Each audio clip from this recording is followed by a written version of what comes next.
Kalau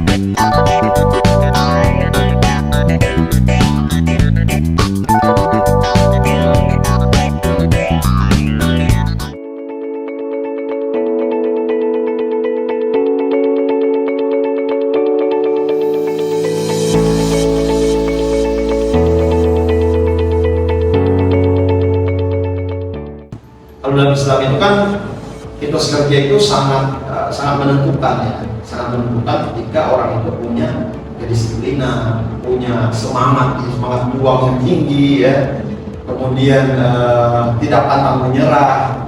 Kalau bahasa Baja itu wajib sampai kuping, itu artinya jangan berhenti tengah jalan kayak kuliah, urgen gitu di dalam konteks kehidupan sosial gitu.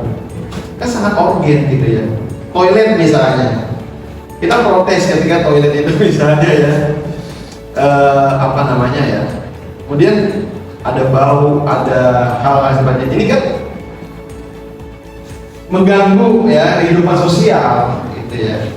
Makanya Islam itu dia urusan individu itu bergantung nggak sampai ke langit gitu ya, kecuali orang bayar zakat fitrah. Makanya urgensi zakat fitrah itu urgensi sosial. Puasa kan secara individu ya, secara individu puasa iya gitu, taraweh ya, tadarus Al-Quran itu kan individu ya.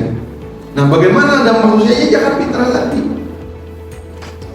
Pahala yang Anda puasa, tadarus Al-Quran, taraweh itu tidak akan sampai kecuali Anda bayar zakat fitrah. Itulah dalam konteks ini bahwa Islam itu sangat memperhatikan kehidupan sosial. Tadi ketika kebersihan, isu lingkungan. Nah sekarang adakah kita ya dalam dimensi sosial misalnya, sudahkah kita berbuat gitu?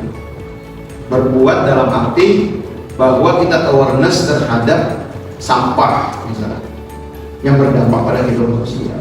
Kita melakukan bimbingan terhadap masyarakat dalam isu lingkungan misalnya, ekologi sosial. Kan kita lagi membahas tentang apa yang berhubungan sosial, otomatis permasalahannya itu berkaitan dengan sosial. Nah itu kan ibaratnya kita setiap hari bersinggungan dengan sesama manusia dan itu kan kita bersosialisasi.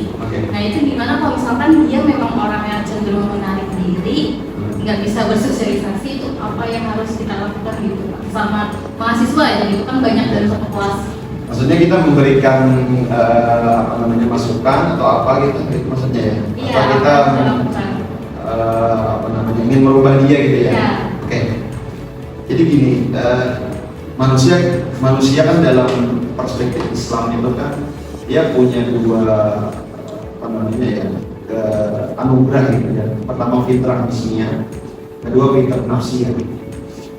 Fitrah hismiyah ini ya kita istilahnya punya fisik ya, punya organ tubuh yang diberikan oleh Allah berlebihan ya, pertama dari segi tampilannya gitu ya, performanya, kemudian juga sifat-sifat yang melekat kepada sifat fisik gitu ya.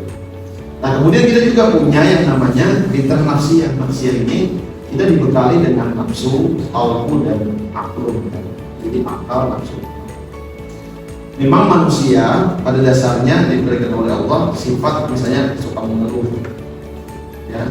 Manusia misalnya diciptakan dalam keadaan susah. Ya. Kemudian manusia dalam konteks ini ada yang berbudaya, kemudian ada yang. Nah, dalam konteks secara jismiyah tadi itu kan manusia cenderung ada yang hawa nafsunya itu semakin menjadi-jadi gitu ya, nafsu nafsunya sangat besar sehingga kemudian akalnya itu kecil, akalnya dipersempit gitu ya, sehingga pemikirannya itu kurang logikanya nggak jalan gitu ya. Nah kemudian juga manusia juga secara kalbu perasaannya itu juga sangat dominan ya, bisikan-bisikan setan dan sebagainya. Nah dari itulah muncul kemudian karakter manusia yang berbeda-beda. Ada yang manusia kecenderungannya itu suka berbuat kejahatan terus, tapi kebaikannya itu sangat sedikit gitu. Ini makanya dikenal dengan nafsu amarah. Jadi ketika dia punya nafsu amarah yang sangat besar, sebenarnya setiap orang punya gitu ya. Tapi ketika orang bisa mengendalikan nafsu amarahnya, maka dia selamat gitu. Nah, nafsu amarah itu termasuk hal-hal sifatnya itu introvert gitu kan, yang antisosial gitu ya, mau menang sendiri, egois, terus lagi dia susah untuk berinteraksi dengan orang lain karena dia kecenderungannya istilahnya tuh kebaikan itu sama sekali sangat kecil kebaikannya itu dibanding makanya kan kata Rasulullah itu kan manusia yang terbaik adalah manusia yang bermanfaat bagi dirinya dan bagi orang lain. Jadi ketika manusia itu sudah tidak ada manfaat, maka dia cenderung tidak akan berbuat baik. Infak dan sebagainya itu dibagi, kan aman, ya kan? Nah disitulah intinya kalau seorang konselor nantinya kalian harus menjadi orang yang strong, menjadi orang yang punya semangat etos kerja yang tinggi. Ubah dulu diri kita gitu, baru kita mengubah orang lain. Innallaha la yughayyiru ma biqaumin hatta yughayyiru. Allah tidak akan merubah nasib seseorang sehingga orang itu sendiri yang mengubahnya. Oh ya kan, kata-kata itu. Kalau bahasanya tuh di sini kaum itu berarti masyarakat. Misalnya nih sampah, budaya sampah, membuang sampah sembarangan. Kalau ada 3 orang saja yang kemudian bergerak untuk merubah budaya itu, berubah semua. Ya kan?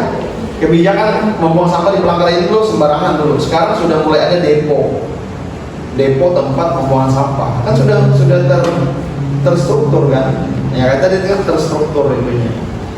Nah kemiskinan tidak ada terstruktur kenapa? Ya karena itu tadi melihat yang sebelah malas bangun tidur jam 9. Oke.